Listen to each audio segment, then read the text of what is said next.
of the UAE, Sheikh Mohammed bin Zayed Al Nahyan, or also known as MBZ, who embraced Prime Minister Modi as he arrived in Ahmedabad. This warm welcome that was followed by a roadshow. But if the Muslim nations have embraced Modi and his brand of Sabka Saath, can he actually be called anti-minority or Islamophobic? Well, we asked this question because the partners of the India bloc, especially ahead of the Ram Mandir consecration ceremony, are painting the Mandir and PM Modi pitch with a brush of saffron. Now, with some of them calling Lord Bhagwan Ram as a symbol of Hindu Rashtra and Hindu Astha, others says that Muslims are being discriminated. Ironically, even today, when it comes to the Prime Minister giving out a sandesh of Sabka Saath, it is now clear and ambiguous terms that he instructed his ministers to shun aggression and to embrace Astha. He said that ahead of the Pran Pratishtha, no one should make any acrimonious statements and create controversies. Despite this, watch how Chief Minister Mamata Banerjee calls Sabka Saath a mere gimmick, while RJD's Fateh Bahadur says that the nation is now being plunged into darkness, and even Akhilesh goes on to say that only God is PDA, Pichhda, Dalit and Adivasi. Listen in and decide. কালকে আমায় জিজ্ঞেস করছিল রাম মন্দির নিয়ে আপনার কি বক্তব্য, যেন আর কোনো কাজ নেই, একটাই কাজ। আমি সেই উৎসবে বিশ্বাস করি যে উৎসব সবাইকে নিয়ে চলে, সবাইকে নিয়ে কথা বলে, একতার কথা বলে।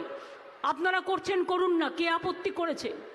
আপনারা কোর্টের আন্ডারে করছেন, ইলেকশনের আগে একটা গিমিক শো করবেন বলে। আমি আপনাদের কাছে ওয়াদা করে যাচ্ছি, আমি আপনাদের কাছে শপথ করে যাচ্ছি, আমি আপনাদের ঈশ্বরের শপথ করে বলছি, আল্লাহর কসম খেয়ে বলছি, মনে রাখবেন আমি কোনো দিনও হিন্দু মুসলমান শিখ খ্রিস্টান তপশিলি আদিবাসীদের ভাগাভাগি করতে দেব না। देखिए, जो देश में अंधविश्वास फैलाने वाले लोग हैं, नफ़रत फैलाने वाले लोग हैं, वो देश में नफ़रत फैलाने का काम करेंगे, देशवासी को अंधेरे में ले जाने का प्रयास करेंगे, और हम देश में के जनता को प्रकाश की तरफ ले जाना चाहते हैं। तो हम देश के जनता को शिक्षा की तरफ ले जाना चाहेंगे, प्रकाश की तरफ ले जाना चाहेंगे। जब भगवान बुलाएंगे तो जाएंगे, और भगवान अब यहीं रहेंगे, वो कहीं नहीं जाएंगे। जो आरक्षण की मूल भावना थी उससे भी खिलवाड़ ये सरकार कर रही है। इसीलिए किसी का कोई भगवान हो, हमारा पीडीए भगवान है। अब ज्यादातर देखा जा रहा है कि जैसे ही प्राण प्रतिष्ठा का जो दिन है वो जैसी नजदीक आ रहा है, वहीं पर विपक्षी दल के कई नेताओं की तरफ से इस तरह के भाषण और स्पीचेस और स्टेटमेंट्स दिए जा रहे हैं, जो खुद ही आप डिसाइड कर सकते हैं कि एक भय फैलाने का और ऐसा माहौल बनाने का अगर इस तरह से कोशिश की जा रही है। और ये सब क्या किया जा रहा है और क्यों किया जा रहा है? क्योंकि राम मंदिर में, अयोध्या में राम लल्ला विराजमान होने वाले।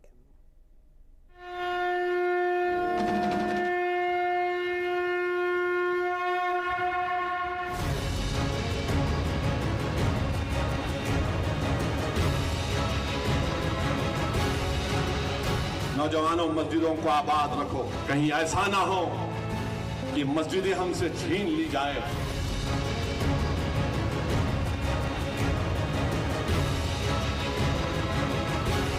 20 तारीख का गलिया 24-25 तारीख कोलकाता केहू से ट्रेन पूरा भारत वर्ष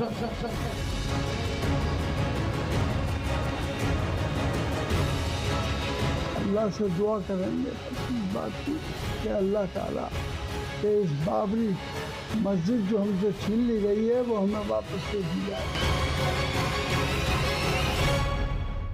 Well, those who continue to fearmonger today, look at those pictures that have been coming in, that warm embrace, that relation that both the countries have been sharing. It is clear through those pictures. Even as the Muslim world is now openly embracing Prime Minister Modi, the self-appointed flag bearers of secularism continue to accuse him of being Islamophobic.